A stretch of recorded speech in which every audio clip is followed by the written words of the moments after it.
Hello बच्चों, आशा है सभी अच्छे होंगे। देखिए, डॉक्टर कलाम का स्टेटमेंट है कि सपने वो नहीं होते जो हम सोने के बाद देखते हैं, सपने तो वो होते हैं जो हमें सोने नहीं देते। तो रात के बजे हुए हैं 12 और हम आए हैं आपके लिए आज एक नई वीडियो के साथ। एंड जैसा कि मैं पहले भी करा चुका हूं आपको वेन डायग्राम के बारे में। तो स्टूडेंट्स, मैं आपको बता दूं, एसएससी के जितने भी एग्जाम्स हैं, एसएससी उसमें क्या होता है, देखिए ज्यादातर जो पीछे के प्रीवियस ईयर क्वेश्चन हैं वो बहुत ज्यादा रिपीट होते हैं। ठीक है, तो इम्पोर्टेंट ये है कि आप ज्यादा से ज्यादा प्रीवियस ईयर को रेफर करें। ठीक है, तो इसी सीरीज में हम सीख रहे थे वेन डायग्राम के बारे में।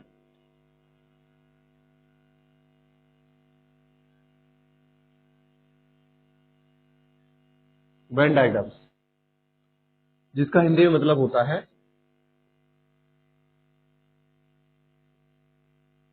वेन आरेख। तो एवरीवन, मैं आपको बता दूं, देखिए एसएससी में बहुत सारे लेवल के एग्जाम्स होते हैं जो एसएससी कंडक्ट कराती है एंड उसके बाद में वेरियस पोस्ट पे आपको भेजा जाता है। हाउएवर, हमारे लिए जो सबसे ज्यादा इंपॉर्टेंट है, जो कि दोनों टॉप एग्जाम्स है, दैट आर एट, एक तो एसएससी में होता है एसएससी सीजीएल, दूसरा इसमें जो सेकंड एग्जाम है दैट इज एसएससी सीपीओ। तो एवरीवन, जैसा मैंने पहले आपको बताया था क्या कि दोनों ही एग्जाम्स में मैथमेटिक्स एंड इंग्लिश, देखिए एसएससी सीजीएल जो कि सबसे टॉप एग्जाम है एसएससी का, उससे बड़ा एग्जाम नहीं होता, आफ्टर आईएएस यही होता है और बी ग्रेड की जॉब होती है। ठीक है, तो मैं आपको बता दूं, इसमें जो मेंस का पेपर होता है उसमें मैथमेटिक्स और इंग्लिश ही मेन होते हैं। तो आपको दोनों बहुत अच्छे से आने चाहिए। अगर आप साइंस साइड से पढ़े हुए स्टूडेंट हैं तो आपके लिए SSC CGL the best option होता है। ठीक है, आफ्टर यूपीएससी। तो स्टूडेंट, यहाँ पर अगर आप क्वालिफाई करते हैं तो वेरियस पोस्ट पे आपको बी ग्रेड में पोस्टिंग मिल जाती है। ठीक है, सीपीओ में आप बनते हैं क्या, सब इंस्पेक्टर एसआई, जो कि हो सकता है दिल्ली पुलिस या फिर जितनी भी पैरामिलिट्री फोर्सेस है। तो एवरीवन, रीजनिंग का आपको डेव हैंड होना पड़ेगा और रीजनिंग की जो सबसे ज्यादा जरूरत पड़ती है, मैं आपको बताऊं, एक एग्जाम होता है जो बिल्कुल टॉप लेवल पे एग्जाम है, that is CAT, common elimination test. और कैट का एग्जाम अगर आप क्वालिफाई करते हैं तो उसके बाद 2 ईयर का प्रोग्राम होता है एमबीए। एमबीए करते हैं आप आईआईएम से, यानी कि आईआईटी जो कि टॉप एग्जाम है किसका, फिजिक्स केमिस्ट्री मैथमेटिक्स का, आफ्टर ग्रेजुएशन। ठीक है, तो ग्रेजुएशन के बाद में आप अगर कैट का एग्जाम क्वालिफाई करते हैं तो आईआईटी से भी अपर लेवल का इंस्टीट्यूट है IIM, Indian institute of management, इसमें आप जाकर वहां पर एमबीए करते हैं एंड एमबीए होने के बाद में आपका जो पैकेज होता है वो बहुत ही हायर लेवल पे जाता है। यानी आप ये कह सकते हैं, जितने भी कॉर्पोरेट ऑफिसेज या फिर जितने भी प्राइवेट सेक्टर के ऑफिसेज हैं, आईआईटी वाले लोग भी आपके नीचे रह के काम करते हैं if you R post graduate from IIM, Indian institute of management. ठीक है, जिसका जो सबसे अच्छा इंस्टीट्यूट इंडिया में माना जाता है दैट इज आईआईएम अहमदाबाद में। ठीक है, तो मैं आपको बता दूं, ये जो एग्जाम्स मैंने आपको अभी सामने आपके डिस्प्ले हो रहे हैं, यहाँ पर रीजनिंग इंपॉर्टेंट होती है एंड एसएससी के जितने भी अदर एग्जाम्स हैं, लाइक जो पैरामिलिट्री फोर्सेज में आप जाते हैं, अर्धसैनिक बल जिनको बोलते हैं, ठीक है, तो वहां पर भी रीजनिंग का इंपॉर्टेंस है। ठीक है, तो चलो इसी नोट के साथ में हम आज अपनी क्लास को कंटिन्यू करेंगे। स्टूडेंट, जैसा मैंने पहले भी आपको बताया था, मेरे चैनल का नाम है मैथ एक्सपर्ट 2। यहाँ पर आपको मैथमेटिक्स जो कि एकेडमिक या फिर कॉम्पिटेटिव लेवल का हो सकता है और साथ साथ में यहाँ पर रीजनिंग, दोनों की क्लासेस आपको मिल जाएंगी। राइट, तो क्या क्या है यहाँ पर, मैथ एंड रीजनिंग। ठीक है, तो इन दोनों के लिए ही आप इस चैनल को रेफर कर सकते हैं। ओके, एंड दूसरा मैं आपको बता दूं, देखिए एग्जाम कोई भी हो, जो प्रिपरेशन होती है वो बहुत सारी ऐसी कॉमन टॉपिक्स होते हैं चाहे तो आप जनरल स्टडीज की बात करें या फिर मैथमेटिक्स की बात करें, कि आप किसी एक सिलेबस को अगर पढ़ रहे हैं, एक बुक को अगर रेफर कर रहे हैं, तो वही सिलेबस आपके डिफरेंट एग्जाम्स में काम आ जाता है। कहना मैं ये चाहता हूँ, सपोज एसएससी सीजीएल के लिए अगर आप प्रिपेयर कर रहे हैं, जो कि सबसे टॉप एग्जाम है एसएससी में, तो इसी के साथ साथ में एसएससी सीपीओ की प्रिपरेशन आपकी ऑलरेडी हो जाती है अपने आप, ठीक है। तो मच बेटर कि अगर आप एसएससी सीजीएल की प्रिपरेशन कर रहे हैं, तो एसएससी सीपीओ के एग्जाम को भी आप जरूर अटेम्प्ट करें जाके, ठीक है। इससे ये होगा कि मान लीजिए अगर आप हायर लेवल की पोजीशन पे जाना चाहते हैं, तो फिर भी एसएससी सीपीओ देके आपको आपका लेवल पता चलता रहता है, और साथ ही साथ में आप सेलेक्ट भी अगर हो जाते हैं सीपीओ में, तो अपने आप में कॉन्फिडेंस लेवल बढ़ता है स्टूडेंट्स, ठीक है। तो इस बात को समझिए आप, अगर आप इस प्रिपरेशन को कर रहे हैं, तो एग्जाम आपको ये भी जरूर देना चाहिए। एंड आपको नहीं भूलना चाहिए कि दिल्ली पुलिस में सब इंस्पेक्टर की भी पावर कम नहीं होती है, जो कि एसएससी सीपीओ से ही जाता है। गांव के अंदर रहने वाले जो स्टूडेंट्स जो प्रिपरेशन कर रहे हैं, उनका प्रॉब्लम ये है कि उनको बहुत बार इंग्लिश नहीं आती है, ठीक है ना। तो मैं आपको वही चीज बता रहा हूँ कि इसमें एक बेनिफिट ये भी है एवरीवन, कि अगर सीजीएल लेवल की इंग्लिश आप पढ़ रहे हैं, तो सीपीओ लेवल की इंग्लिश उससे बहुत डाउन होती है, एंड सिलेक्शन हो जाता है आसान, बिकॉज बहुत सारे लोग एसएससी सीपीओ का फॉर्म नहीं भरते। वाई? बिकॉज उनको इंग्लिश नहीं आती, ठीक है। तो आप इस चीज को समझिए, यानी आपने प्रिपरेशन को कुछ इस तरह से लेके चलना है कि कंपटीशन जहां पर कम है, वहां पे थोड़ा सा आप फॉरवर्ड होने की कोशिश करें। चलिए अब हम करते हैं इस क्लास को कंटिन्यू आगे, जिससे कि हमारा जो आज का टॉपिक है वो आगे बढ़ सके। और हमारा आज का टॉपिक है वेन डायग्राम्स, यानी कि वेन आरेख। प्रीवियस ईयर का प्रैक्टिस सेट, और यहाँ से क्वेश्चन इंपॉर्टेंट होते हैं जो वो पूछे जाते हैं। तो हम यहाँ पर सिर्फ इंपॉर्टेंट क्वेश्चंस को ही डिस्कस करेंगे, बिकॉज बच्चों के पास में टाइम कम होता है, ठीक है। चलिए, so everyone, very first question is,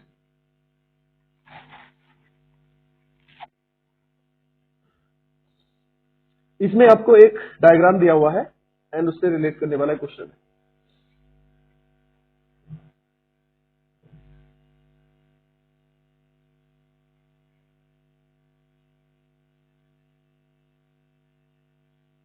this is a triangle, एक त्रिभुज दिया हुआ है, एंड उसके बाद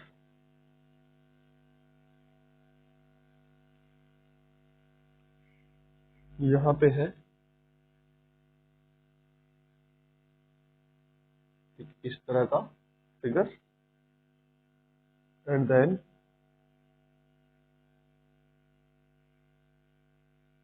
ये है एक सर्कल।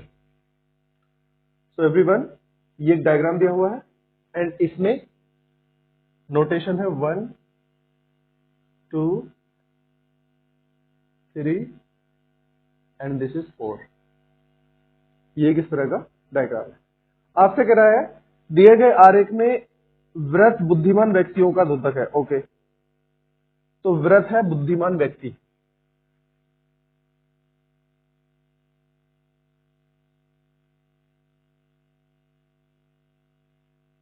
यानी कि इंटेलिजेंट लोग। वर्ग अनुभवी व्यक्तियों का द्योतक है। ओके, तो ये जो स्क्वायर है यानी कि वर्ग, ये है अनुभवी व्यक्ति।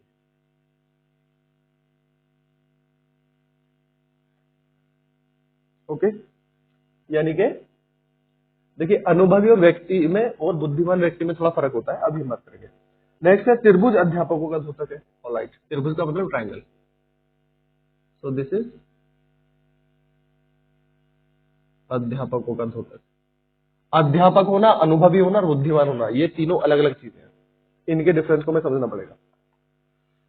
आरेख का कौन सा भाग उन अध्यापकों का द्योतक है जो बुद्धिमान होने के साथ साथ अनुभवी भी है? ओके, आपसे कह रहा है कौन सा ऐसा है जो अध्यापक है, ऐसे अध्यापक जो अध्यापकों का द्योतक जो बुद्धिमान होने के साथ साथ अनुभवी, जो कैसे हैं? बुद्धिमान प्लस अनुभवी, ठीक है। देखते हैं क्वेश्चन कैसे सॉल्व होगा। सो देखिए, अध्यापक एक अलग तरह का व्यक्ति हो सकता है, अनुभवी ये जरूरी नहीं है कि अध्यापक ही हो, अनुभवी मैनेजर भी हो सकता है, साथ साथ में बुद्धिमान। हर एक अध्यापक बुद्धिमान भी हो जरूरी नहीं है, ठीक है। यानी बुद्धिमान का मतलब क्या, जिसके अंदर कॉमन सेंस बहुत ज्यादा हो, ठीक है। बहुत से सीधे साधे से लोग होते हैं, तो उसी को मैं बोलना चाह रहा हूं आपसे, ठीक है। अनुभवी बुद्धिमान होना, अनुभवी कोई भी हो सकता है, बुद्धिमान भी कोई भी व्यक्ति हो सकता है। ऐसे बहुत सारे लोग आपको मिल जाएंगे जो कि अध्यापक नहीं है बट बुद्धिमान है, या फिर ऐसे भी मिल जाएंगे जो कि अध्यापक नहीं है और अनुभवी है। तो इस तरह से अध्यापक की अगर हम बात करें तो इसको हम बोलते हैं टीचर, ठीक है। अनुभवी कौन होता है, एक्सपीरियंस्ड, और ये होता है इंटेलेक्चुअल या फिर इंटेलिजेंट। ओके, तो हमें बताने हैं ऐसे टीचर जो कि एक्सपीरियंस है और इंटेलिजेंट भी है। तो एवरीवन हमें वेन डायग्राम को यहाँ पे रेफर करना पड़ेगा। यानी जब अध्यापक है तो इस ट्राइंगल के अंदर वो होना चाहिए, ठीक है। तो इस ट्राइंगल में अध्यापक हमारे कौन कौन हो सकते हैं वो देख लेते हैं पहले। यानी हमारे जो टीचर हो सकते हैं, टीचर में कौन हो सकता है इस ट्राइंगल में पूरे, यानी 1 2 4, ये सभी हमारे टीचर है। ओके, सेकंड पार्ट में बुद्धिमान, तो बुद्धिमान कौन हो सकता है देखते हैं, यानी जो इंटेलिजेंट है।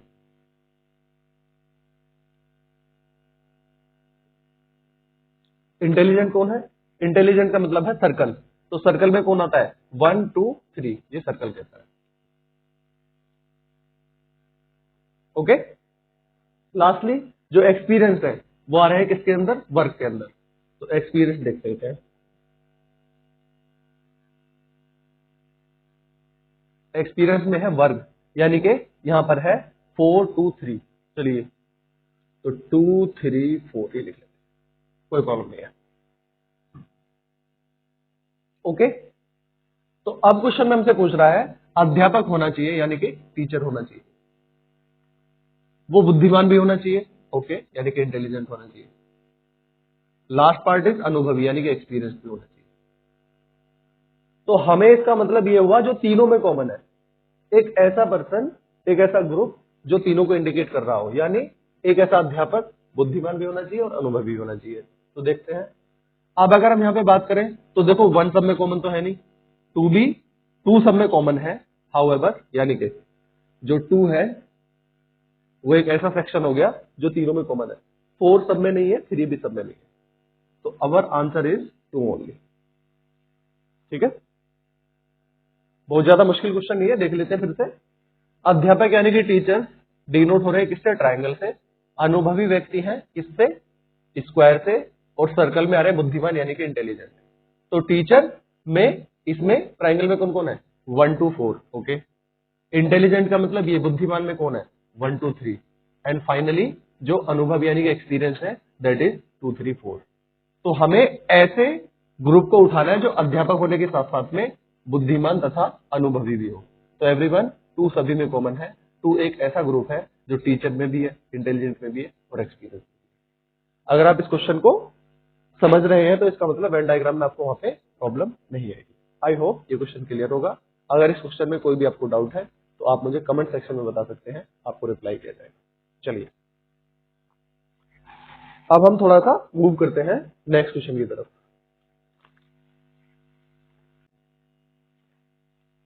That is this is a circle and after that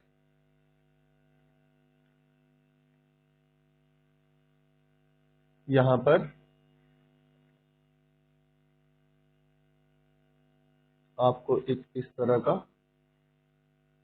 geometry दी हुई है।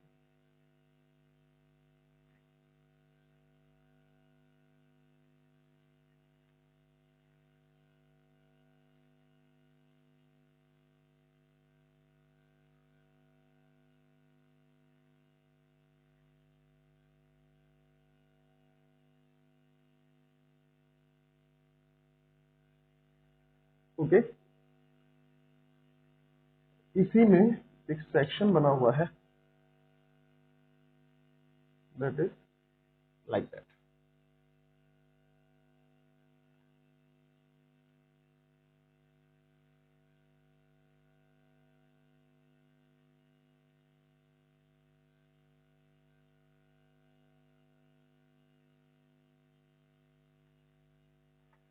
ओके, अब यहां पर है this is A, this is B, C, D and finally E. Okay, diagram को फिर से देख लेते हैं, A B C D and E. Okay perfect. दिखाई गई संयुक्त रेखाकृति की सभी ज्यामितीय आकृतियों में कौन सा अक्षर आता है? ओके, इस डायग्राम के अकॉर्डिंग यहाँ पे ऑप्शंस आपके पास में A B D E, A B D and E. तो जैसा आपको पहले भी पता है, देखिए रीजनिंग के अंदर सिंपल सी कहानी वही है कि आपको इन चारों में से कोई ऑप्शन एक टिक करना है, एंड रीजनिंग के अंदर कोई फिक्स रूल होता नहीं है। चलिए, अगर देखिए इसमें एक ऑप्शन की बात करें फर्स्ट की, तो ए इस क्वेश्चन का आंसर नहीं हो सकता, बिकॉज ए सिर्फ यहाँ पे बाहर है और सर्कल में ए नहीं है। ठीक है, ऑन द अदर हैंड यहाँ पर अगर हम बी की बात करें तो एवरीवन देखिए इस इधर के पार्ट में सर्कल में तो ये बी है, हाउएवर ये ट्राइंगल में बी नहीं है, तो ऑप्शन नहीं हो सकता। डी ऑप्शन की बात करें अगर हम, तो डी ऑप्शन भी सर्कल में नहीं है, हाउएवर ई इस क्वेश्चन का आंसर है। फिर वाई सो? बिकॉज ई कहां पर बिलोंग करता है? ई सर्कल में भी है और बाकी फिगर्स में भी ई है, तो ई इज सिंपल आंसर। ठीक है, ओके एवरीवन, अब हम अपने नेक्स्ट क्वेश्चन की तरफ मूव करते हैं।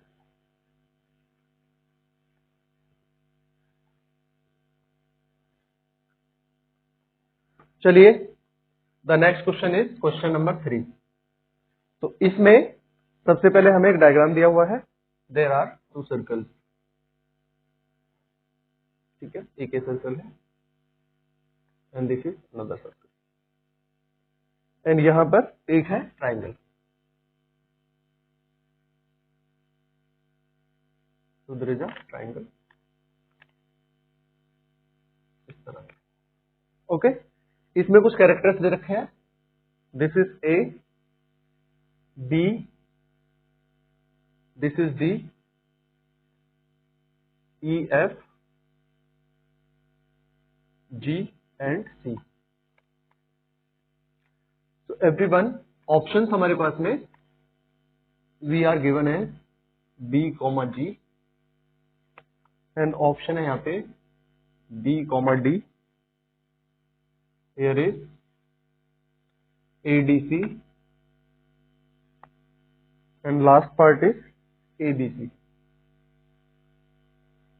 अच्छा, क्वेश्चन में थोड़ा सा डिटेल में चलते हैं। आपसे कहना चाहता है आरेख में उस क्षेत्र को ज्ञात कीजिए जो नियुक्त शिक्षक हो। ओके, तो यहाँ पे देखिए कुछ नोटेशन दिए हुए हैं, ये है शिक्षित, शिक्षित लोग। ओके, नेक्स्ट इज नियुक्त,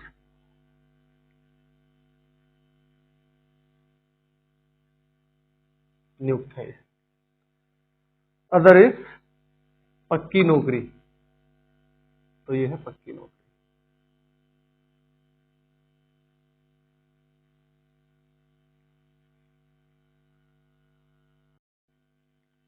तो एवरीवन, शिक्षित का मतलब है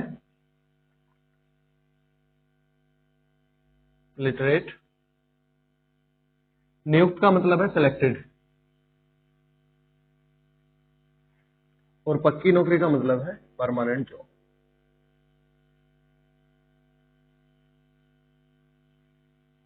तो क्वेश्चन में हमसे क्या पूछा है, लेट अस सी। आपसे कहना चाहता है आरेख में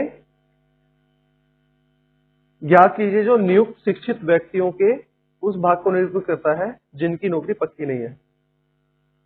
तो हमें क्या बता रहा है वो, जो नियुक्त शिक्षित व्यक्तियों का, आपसे कह रहा है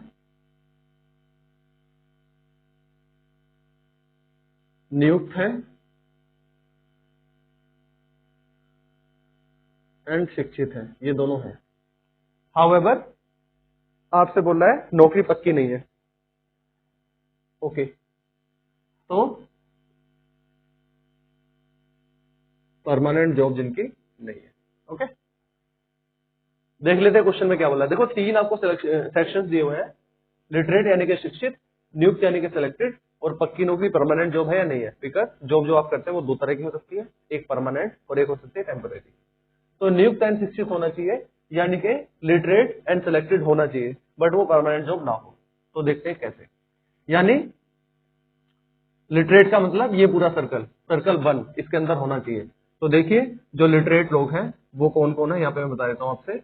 that is A, B, D and E, ये सभी शिक्षित है। ठीक है। नियुक्त में कौन कौन है, इस पूरे सर्कल में देखिए नियुक्त में कौन कौन आएंगे, ये देख लेते हैं यहाँ पर। ठीक है, दैट इज ये सभी नियुक्त में है। C, G, E, F and BD, ये सभी नियुक्त में आएंगे। ठीक है। पक्की नौकरी में कौन कौन है, तो पक्की नौकरी में है ये E एंड F, ये दोनों पक्की नौकरी के अंदर आएंगे। तो अब हमें इसी का थोड़ा ध्यान रखते हुए देखना है क्या, कि नियुक्त एंड शिक्षित होना चाहिए तो इन दोनों में जो बिलोंग कर रहा हो, हाउएवर परमानेंट ना हो। तो देखो परमानेंट जो है E और F दोनों परमानेंट है।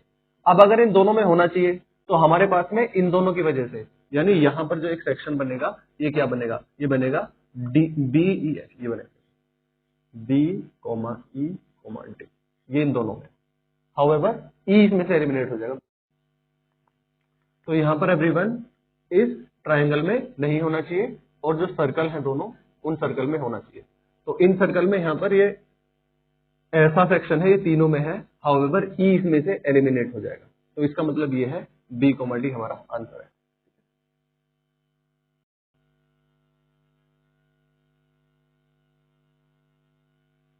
देखिए B, G की अगर मैं बात करूं तो B एंड G बिल्कुल अलग है यहां से। ठीक है, तो G क्योंकि इसमें नहीं आ रहा है।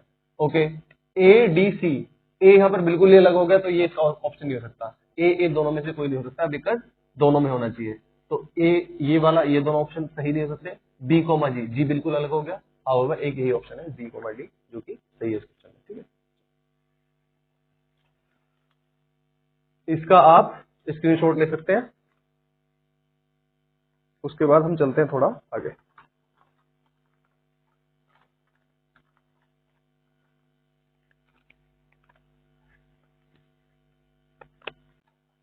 ओके, हम चलते हैं अपने नेक्स्ट क्वेश्चन की तरफ, that is question number 4।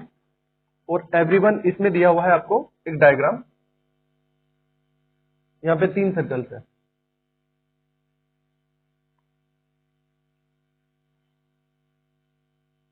And next circle is like this.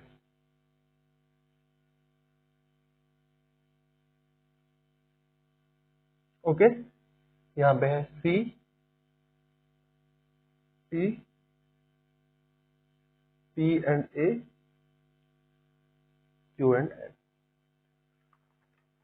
तो आपसे बोलना चाहता है कक्षा 9 के 60 विद्यार्थियों में से कुछ क्रिकेट पसंद नहीं करते।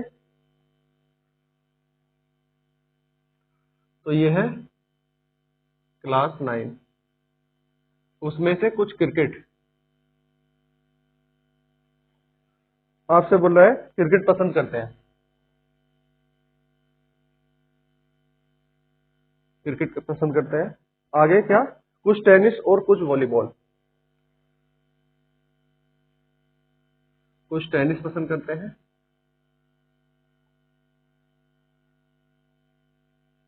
और कुछ वॉलीबॉल पसंद करते हैं। ओके, उसके बाद आपसे बोल रहा है आरेख में कुछ अक्षर पसंद की ओर संकेत करते हैं। कौन सा अक्षर संकेत देता है कि कुछ एक खेल को पसंद करता है। तो क्वेश्चन में पूछा हुआ है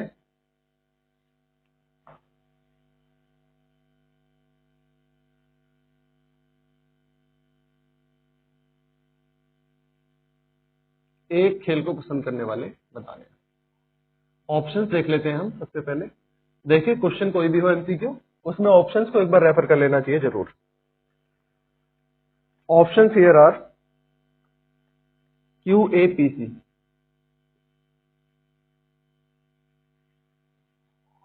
ठीक है, तो कुछ क्रिकेट को पसंद कर रहे हैं, कुछ टेनिस को, कुछ वॉलीबॉल को। एक एक सर्कल को हम एक तरीके से ले लेते हैं। इसका मतलब चलिए इसको बोल देते हैं हम क्रिकेट।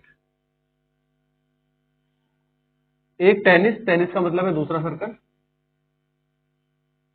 एंड फाइनली वॉलीबॉल का है थर्ड सर्कल। ओके, तो उस केस में ये हमने तीन अलग अलग सर्कल से डिनोट कर लिया एक खेल को पसंद करने वाले। ओके, तो देखते हैं एक खेल को कैसे पसंद करेंगे। तो क्यू, क्या क्यू एक खेल को पसंद कर रहा है? अब देखिए ऑप्शन तो इन चार में से हो सकता है, ठीक है, कोई फिफ्थ ऑप्शन तो है नहीं, तो ऑप्शंस को हम यहाँ पे देखते हैं ऑप्शन के हिसाब से। अगर क्यू इसका आंसर है तो एक बात मुझे बताइए, क्यू टेनिस में भी आ रहा है, क्यू वॉलीबॉल में भी आ रहा है, तो Q can not be it's option, ठीक है। अगर हम बात करें पी ऑप्शन की, तो पी देखते हैं यहाँ पर आ रहा है, पी, पी का मतलब क्रिकेट में भी है और टेनिस में भी है, तो ये इसका आंसर नहीं हो सकता। ए की अगर हम बात करें तो एवरीवन ए कहाँ पे है? ए बिल्कुल यहाँ पे मिड में है, क्रिकेट टेनिस वॉलीबॉल तीनों में ही ए बिलोंग करता है। अगर हम सी की बात करें तो सी सिर्फ अकेले में है। तो यहाँ पे आप देख सकते हैं, देखिए इस क्वेश्चन को अगर हम थोड़ा सा रेफर करें तो सी, टी एंड एन ये तीनों लेटर्स ऐसे हैं जो सिर्फ एक को पसंद करें, यानी कि देखो ये सिर्फ इसमें क्रिकेट में है, टी सिर्फ टेनिस में है, एन सिर्फ किसमें है? वॉलीबॉल में है। हाउएवर हमें जो यहाँ पे अभी ऑप्शन में दिया हुआ है दैट इज सी, यानी अगर इस क्वेश्चन का ऑप्शन टी होता तो वो भी सही होता, एन भी सही होता। हाउएवर सी ओनली ऐसा है जो सिर्फ एक खेल को पसंद कर रहा है, बाकी के ये तीनों जो है वो पी जो है, पी भी एक से ज्यादा को पसंद कर रहा है, क्यू भी एक से ज्यादा को पसंद कर रहा है, एंड ए भी एक से ज्यादा को, यानी ए तो सभी को पसंद कर रहा है, तो ओनली ऑप्शन इज सी, ठीक है। चलिए थोड़ा आगे चलते हैं, इसका आप स्क्रीनशॉट ले सकते हैं, मैं अब आगे चलता हूं।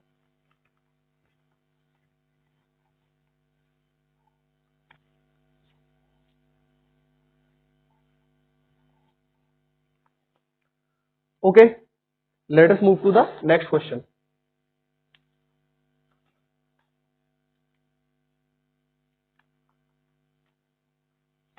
So this is question number 5. हमें दिया हुआ है एक डायग्राम जो कुछ इस तरह का है, ओके, एंड यहां पर नोटेशन है I V X Z W K Y, ये दिया हुआ है। इसमें ऑप्शन है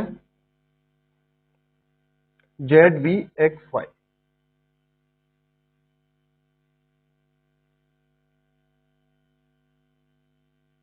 वेन डायग्राम के क्वेश्चंस में ऑप्शंस को एक बार जरूर रेफर कर लेना चाहिए। अब क्वेश्चन में आपसे बोल रहा है जब विभिन्न खेलों के लिए भागीदारी की सूचियां तैयार हुई तो कुछ विद्यार्थी क्रिकेट दल में शामिल हुए, कुछ हॉकी समूह में और कुछ वॉलीबॉल के लिए दिए गए। ओके, तो हमारे पास में सेक्शन है तीन अलग अलग, दैट इज क्रिकेट। तो एक तो है क्रिकेट का समूह, सेकंड पार्ट इज क्या? Hockey. Okay, next is volleyball.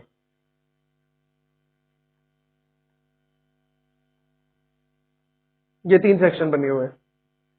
उसी दौरान कुछ विद्यार्थियों ने सभी तीनों प्रमुख खेलों में प्रतियोगिता में भाग लेने के लिए अपना नाम दिया।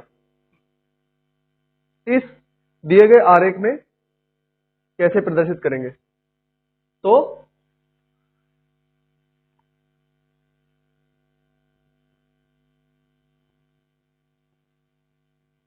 तीनों खेलों में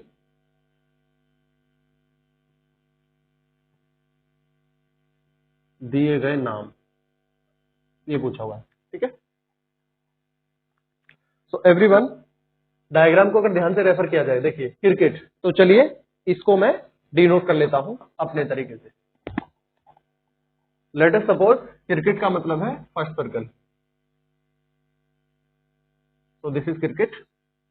हॉकी का मतलब है second one,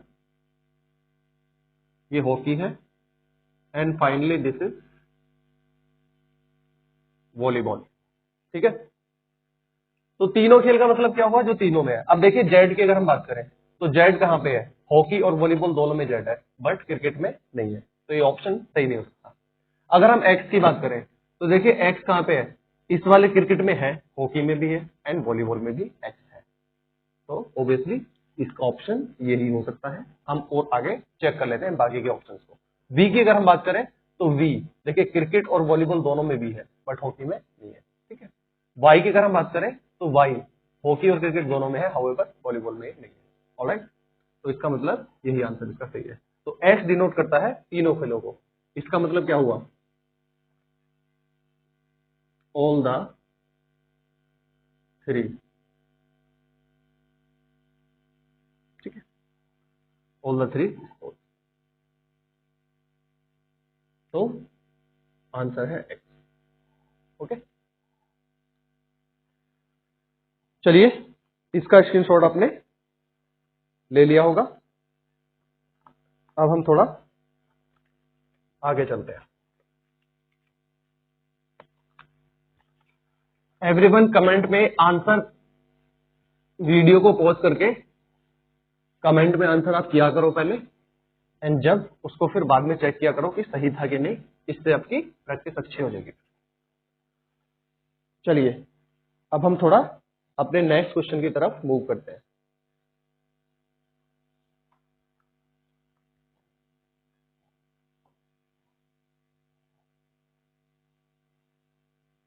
so everyone, question number 6 की बात कर लेते हैं। यहां पे है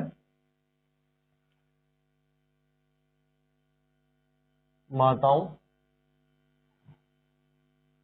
महिलाओं, लेखकों।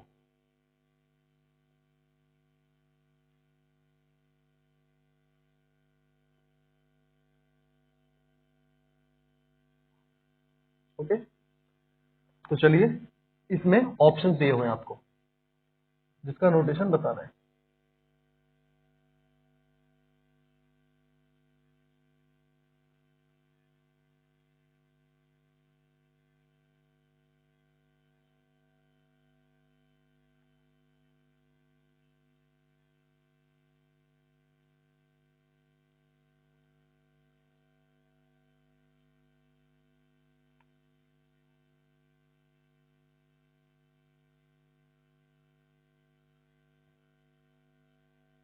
लास्ट इज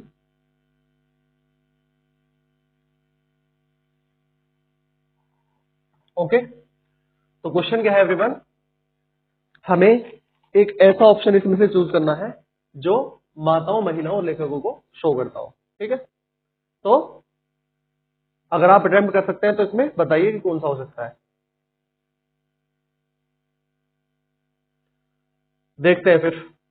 तो एवरीवन, चलो लास्ट से शुरुआत करते हैं। आपसे कह रहा है माताओं, महिलाओं और लेखकों, तो तीनों सर्कल एक एक को डिनोट कर रहे हैं। अब यहां पर देखिए, लेखक कोई भी हो सकता है। लेखक महिला हो सकती है, बिल्कुल महिला हो भी सकती है, महिला नहीं भी हो सकती है। ठीक है, और साथ साथ में यही महिला माता भी हो सकती है। ओके, तो जो महिला है वो माता भी होनी चाहिए जरूर, और लेखक का उससे कोई लिंक नहीं है, तो ये ऑप्शन सही नहीं हो सकता।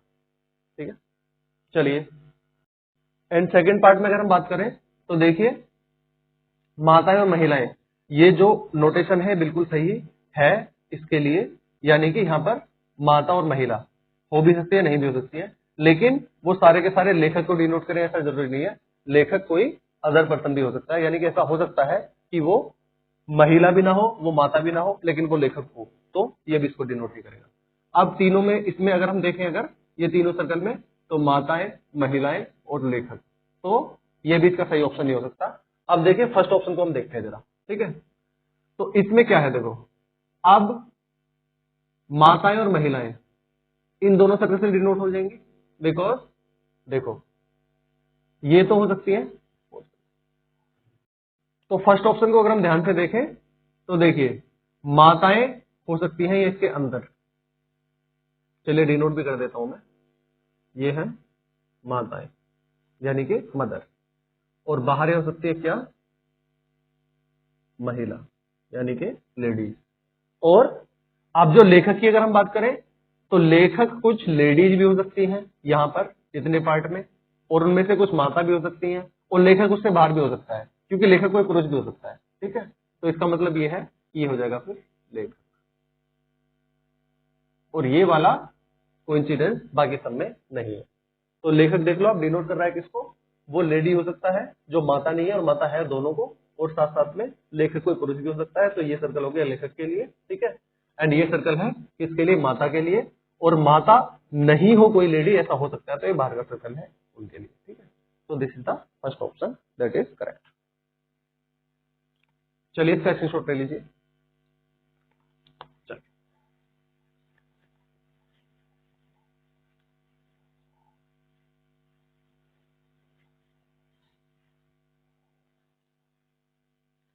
अब हम चलते हैं नेक्स्ट क्वेश्चन की तरफ।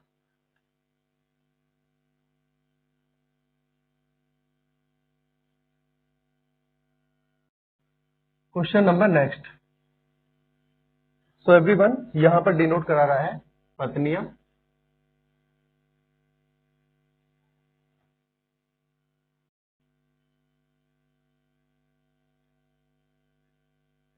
पत्नियां, व्याख्याता,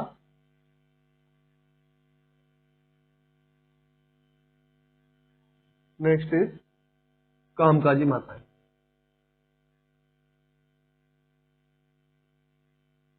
कामकाजी माता, ओके। तो सर्कल देख लेते हैं अभी, यानी कि जो डायग्राम है। फर्स्ट इज दिस,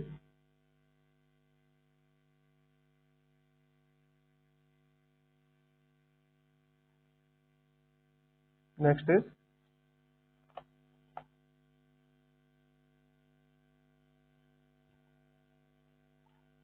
एक यहां पर है,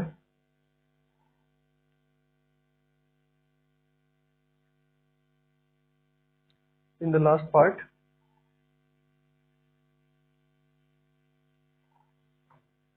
ओके। तो दोनों का हमें मतलब समझना पड़ेगा। व्याख्याता का मतलब जो फेमस होती है ना, एंड कामकाजी का मतलब जो जॉब ओरिएंटेड है, और पत्नियां मतलब जो वाइफ्स है, ठीक है। तो कुल मिलाकर ये तीनों ही जो ग्रुप है वो लेडीज को शो कर रहे हैं। तो एवरीवन इस क्वेश्चन का जो आंसर है देख लेते हैं। देखो अब व्याख्याता,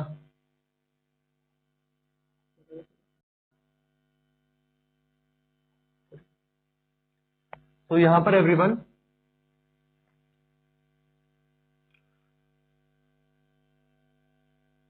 यहां पर हो सकती है पत्नियां, एंड दिस इज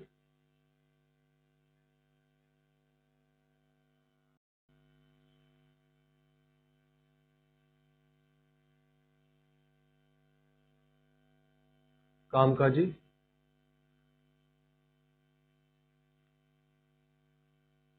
व्याख्याता, ओके। कामकाजी माता।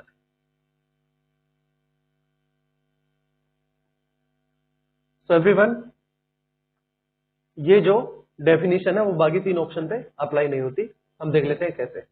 देखिए जो पत्नियां हैं वो पत्नी हो सकती है एक बड़े सर्कल में, वो कामकाजी हो भी सकती है, नहीं भी हो सकती है, ठीक है। बहुत सारी जो हाउसवाइफ होती हैं वो, ओके एवरीवन। तो आप यहां पर देखिए, यहां पर सबसे पहले तो पत्नियां, व्याख्याता और कामकाजी माताएं, ठीक है। तो इसको समझना पड़ेगा। यानी देखिए पत्नियां, अब कामकाजी माता होने के लिए सबसे पहले तो पत्नी उसको होना पड़ेगा। तो देखिए पत्नी इस बड़े सर्कल को डिनोट होगी, पत्नी इस बड़े सर्कल से, ठीक है। उस पत्नी में कामकाजी माताएं कुछ हो सकती हैं, यानी कि वो मदर भी है और कामकाजी भी है, ठीक है। और साथ साथ में इस सर्कल के बाहर कुछ ऐसी हो सकती है जो कि पत्नी तो है बट अभी कामकाजी माताएं वो नहीं है, ठीक है ना। यानी कि वो जॉब नहीं करती हैं, और साथ साथ में वो हो सकता है कि वो किसी बच्चे की मां ना हो, राइट। और ये जो बाहर का पार्ट है एवरीवन, तो देखिए व्याख्याता ये हो सकती है, यानी ऐसा हो सकता है कि उसकी शादी ना हुई हो किसी लेडी की, और साथ साथ में वो व्याख्याता हो, यानी कि उसको सब जानते हो। उसके साथ साथ इसमें अंदर भी ये पार्ट आ सकता है कि हो सकता है लेडी है, पत्नी है, यानी कि शादीशुदा है, और साथ साथ में वो कामकाजी महिला भी है। तो ये सर्कल किसको डिनोट करेगा, ये व्याख्याता को डिनोट करेगा। अब यहाँ पर देखिए ये वाला इसका ऑप्शन नहीं हो सकता, बिकॉज जो व्याख्याता है, तो व्याख्याता कुल मिलाकर ऐसा नहीं है कि कोई लेडी पत्नी होने के बाद में व्याख्याता नहीं हो सकती।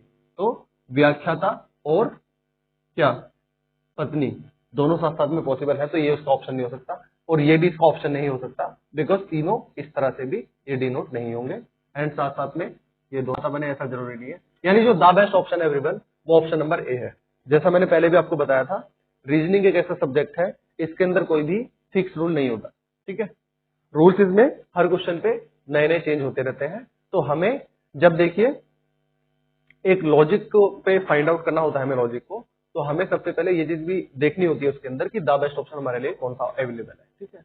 तो हमें जब एक बहुत ज्यादा अच्छा, बहुत ज्यादा परफेक्ट लॉजिक ना मिल रहा हो, तो आपको ये पेपर में भी बात याद रखनी है कि आपको क्या करना है, द बेस्ट ऑप्शन को ही फिर चूज करना है। चलिए इसका आप स्क्रीनशॉट ले लीजिएगा और इस क्वेश्चन को थोड़ा ध्यान से देखिएगा। प्रैक्टिस करेंगे तो वेन डायग्राम में बिल्कुल आप डेव हैंड हो जाएंगे। चलिए